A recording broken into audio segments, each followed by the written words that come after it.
घर के काम तो सारा दिन ख़त्म नहीं होते। जैसे ऑफ़िस के लिए तैयार होते हैं, वैसे मैं भी कोशिश करती हूँ कि मैं हाउसवाइफ़ के प्ले के लिए तैयार हो जाऊँ।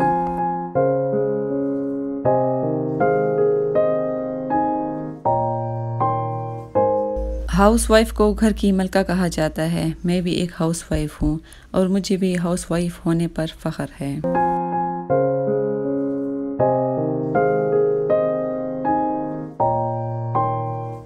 और हाउसवाइफ़ तो होती ही है मलका, मतलब घर की मलका होती है, पूरे घर की ज़िम्मेवारी उस पर होती है और जब एक घर की मलका खुश होती है, तो फिर ज़ाहिर है सारा घर ही खुश होता है।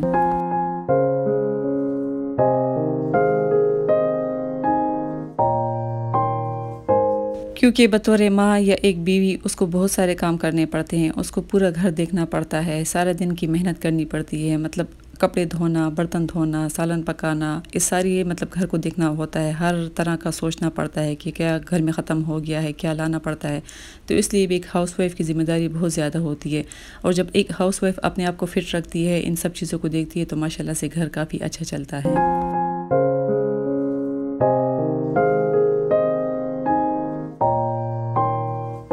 और जब एक बीवी मतलब काम पे नहीं जाती है, वो घर ही में रहती है, हाउसवाइफ़ होती है, तो वो भी बाकी मतलब मर्दों से पीछे नहीं रहती क्योंकि वो सारा दिन अपने घर को देखती है। जब मर्द जाते हैं ऑफ़िस या काम पे जाते हैं और जब शाम को घर आते हैं, तो उनको गरम ताज़ा सालन मिलता है, चाय मिलती है, आयरन किए हुए कपड़े मिलते हैं, साफ़-सुथरा घर मिलता है।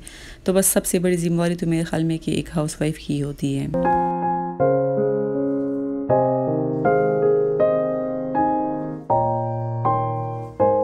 अपने सोने जागने का टाइम फ़िक्स करें, कोशिश करें कि रात को 11 साढ़े 11 बजे सो जाया करें ताकि आप सुबह जल्दी उठ जाया करें और आप सुबह जल्दी उठेंगे तो अपने घर के तमाम काम निपटा सकेंगे। मैं खुद सुबह 9 बजे उठती हूँ और 9 बजे के बाद फिर मैं नहीं सोती, बच्चे सोए होते हैं क्योंकि बच्चों की छुट्टियाँ होती है, हस्बैंड चले जाते हैं अपने काम पे और मैं सारा घर को देखती हूँ, अपने हाथ से अपने घर की सारी सफाई वगैरह करती हूँ, सारे काम निपटाती हूँ। जब बच्चे उठते हैं तो उनको नाश्ता देती हूँ, मतलब उनके उठने से पहले मैं सारा काम कर लेती हूँ। अगर हस्बैंड के जाने के बाद मैं भी सो तो फिर ये काम कौन करेगा, ये काम कौन देखेगा? क्योंकि मुझे अपने हाथ से खुद काम करने का अच्छा लगता है, मज़ा आता है, मेरी तसल्ली होती है कि मैं अपने हाथ से खुद काम करूँ।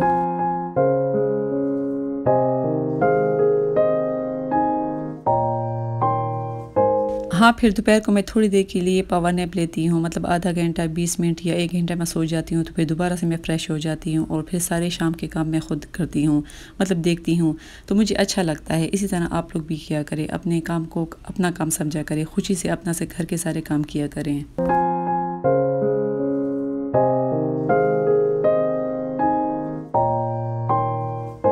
हम हाउसवाइफ पूरा दिन यही सोचते हैं कि अरे अभी तो ये काम भी करना है, अरे अभी तो वो काम भी करना है और काम पेंडिंग में पड़ते हैं। इस तरह ना सोचें क्योंकि इस तरह अगर आप सोचेंगे तो आपका तनाव बढ़ेगा। आप थोड़ा-सा हट कर सोचें।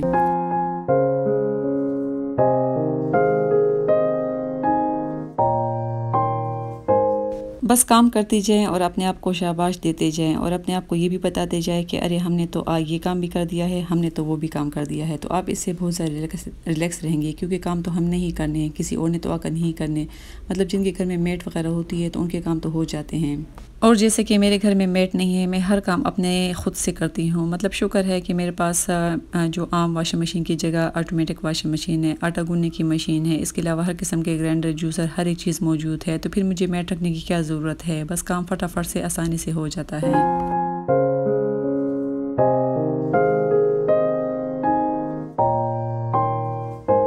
और जहाँ तक मेरी सोच है तो मैं अपने हाथ से काम करने में मुझे तसल्ली होती है क्योंकि अपने हाथ से साफ़-सुथरा खाना भी बन जाता है, अपने हाथ से सारे वॉशरूम, बाथरूम हर एक चीज़ साफ़ हो जाती है, तो तसल्ली होती है कि चलो खुद से काम कर लिया है और माशाल्लाह से बंदा एक्टिव भी रहता है। जितना आप लोग खुद काम नहीं करोगे तो मुझे तो लगता है कि बदन बिल्कुल भी एक्टिव नहीं रहता है। मैं तो माशाल्लाह से बहुत एक्टिव हूँ, मतलब मैं अपनी बेटियों से भी बहुत ज़्यादा एक्टिव हूँ। मेरी कोशिश होती है कि मैं उनसे ज़्यादा काम करूँ और मैं करती भी हूँ। जब वो उठती हैं तो उससे पहले मैं सारा काम कर चुकी होती हूँ।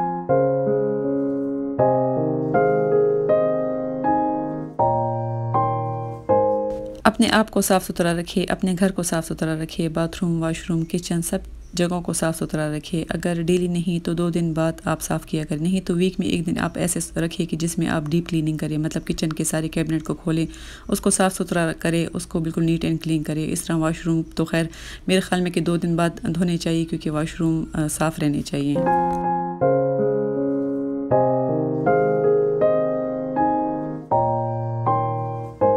जहाँ तक मेरी बात है तो यकीन करें कि मैं तो बिल्कुल भी फ़ारिग नहीं बैठ सकती। अगर मैं सारा काम करके बैठ भी जाऊँ तो फिर भी मेरे जहन में घूमता रहता है कि मैं आज कौन सा दूसरा काम करूँ। फिर मैं उठ जाती हूँ, कोई और काम करने लग जाती हूँ, क्योंकि मुझसे वैसे बैठा ही नहीं जाता। मैं कहती हूँ कैसी होती है वो औरतें जो सारा सारा दिन बैठ के टीवी देखती रहती हैं, फिर मोबाइल पर बात करती हैं। हाँ, मोबाइल पर भी बात करती हूँ बहनों के साथ, सबके साथ, मगर एक रूटीन होती है, मतलब काम करने की मुझे आदत है। हालाँकि शादी से पहले इस तरह नहीं होता था, मतलब इतना ज़्यादा काम हम लोग नहीं करते थे। ज़ाहिर है शादी के बाद फिर ज़िम्मेवारी आ जाती है, बस अपना घर है, अपने घर को देखना पड़ता है।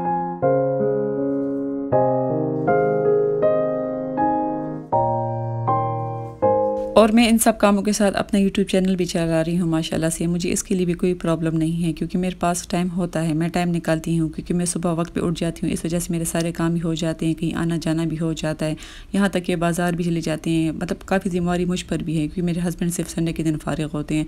मतलब वो सुबह जाते हैं, रात को आते हैं, फिर मुझे देखना पड़ता है। बच्चों की कोई चीज़ चाहिए होती है, उसके लिए मुझे जाना पड़ता है, ग्रोसरी करनी पड़ती है। तो ये सारे काम मैं खुद से करती हूँ और माशाल्लाह से मैं एक्टिव भी रहती हूँ और मैं खुशी खुशी भी करती हूँ। मतलब किसी के ऊपर बोझ नहीं डालती कि मैंने आज ये काम किया है और आज मैंने ये काम किया है।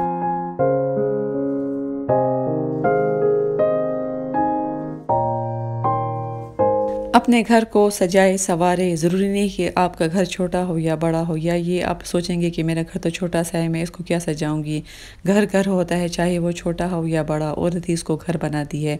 अपने घर के लिए प्यारी प्यारी चीज़ें ले, ज़रूरी ये भी नहीं कि आप महंगी महंगी चीज़ें अपने घर के लिए लिए, छोटी छोटी चीज़ें, सस्ती चीज़ें लेकर आएँ। और पॉकेट मनी में से, मतलब जो ख़र्चा मिलता है उसमें से थोड़े थोड़े पैसे बचा कर रखें, तो उससे काफ़ी पैसे बन जाते हैं और आप अपने घर की कोई भी ज़रूरत पूरी कर सकते हैं। उस पर अपने घर के लिए कोई भी सामान ले सकते हैं। सबसे अच्छा आइडिया तो मेरा ये है कि आप लोग कमेटी डालें, क्योंकि कमेटी डालने से पैसे जमा हो जाते हैं। मैं भी डालती हूँ, क्योंकि मुझे कोई चीज़ चाहिए होती है, मेरे जहन में होती है ये चीज़ कि मुझे ये चीज़ लेनी है, उसके लिए मैं पैसे जमा करती हूँ, या फिर मैं कमेटी वगैरह डालती हूँ। जब वो निकलती है तो फिर मैं बड़ी सी चीज़ ले लेती हूँ। ज़ाहिर है खर्चे आजकल बहुत ज़्यादा है, तो छोटी चीज़ों के लिए भी पैसे जमा करना पड़ते हैं। तो आप रोज़ाना की रूटीन में अगर आप लोगों को पॉकेट मनी मिलती है, मतलब खर्चा मिलता है, उससे आप पैसे अलग किया करें।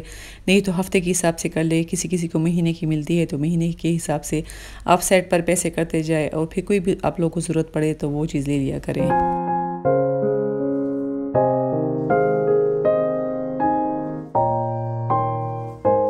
उन्हीं पैसों से कभी कभी अपने लिए प्यारे प्यारे से कपड़े ले लिया करें। ये भी ज़रूरी नहीं है कि आप किसी अच्छे ब्रांड, महंगे ब्रांड जाकर अपने लिए कपड़े ले, सस्ते कपड़े मिल जाते हैं। आप लोग मुझे देख सकते हैं कि मैं ब्रांड से भी कपड़े लेती हूँ, अपने लिए भी लेती हूँ, बच्चों के लिए भी लेती हूँ, और कहीं पर मुझे सस्ते कपड़े मिलते हैं जो मुझे अच्छे लगते हैं, जिनकी क्वालिटी अच्छी होती है, तो फिर वो भी मैं ले लेती हूँ। ज़रूरी नहीं कि बंदा महंगी चीज़ ही लेकर कहता है कि मैंने अच्छी चीज़ ली है।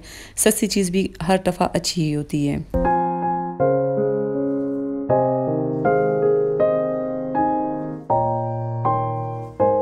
और आज की वीडियो थोड़ी सी मुख्तलिफ हो गई है, क्योंकि मैंने सारी दिल की बातें आप लोगों के साथ शेयर की हैं। और ये मुहर्रम के दिन थे, जो डिलीवरी वाले सारे बंद थे, मतलब फूड पांडा वाला भी बंद थे। तो मैं चली गई थी सलमान और बच्चों के लिए कैलेज़ॉन पिज़्ज़ा लेकर आ गई थी, क्योंकि बच्चों का दिल था कि हम कुछ खाएँ। तो बस मेरी बातों पर आप लोग अमल करें, खुश रहें, हर हाल में खुश रहें, अपने आप को खुश रखें। जब आप खुश रहेंगे तो आपका पूरा घराना खुश होगा, आपके हस्बैंड खुश होंगे, आपके बच्चे खुश होंगे, क्योंकि हमसे ही घर बनता है। मतलब एक हाउस वाइफ जो होती है तो एक माँ का किरदार भी अदा करती है और एक बीवी का भी। तो बस यहाँ से आपको साथ मैंने ढेर सारी बातें कर ली, और आपसे बातें करते करते फिर मैंने हलीम भी बना ली थी, जो माशाल्लाह से काफ़ी टेस्टी बन गया था, बहुत मज़े का बन गया था। और अगर आप लोग को मेरी वीडियो पसंद आती है तो चैनल को लाइक करें, सब्सक्राइब करें, कमेंट भी ज़रूर करें। इंशाल्लाह फिर मुलाकात होगी। दुआओं में याद रखिए, अपना ढेर सारा ख्याल रखिए। अल्लाह हाफिज़।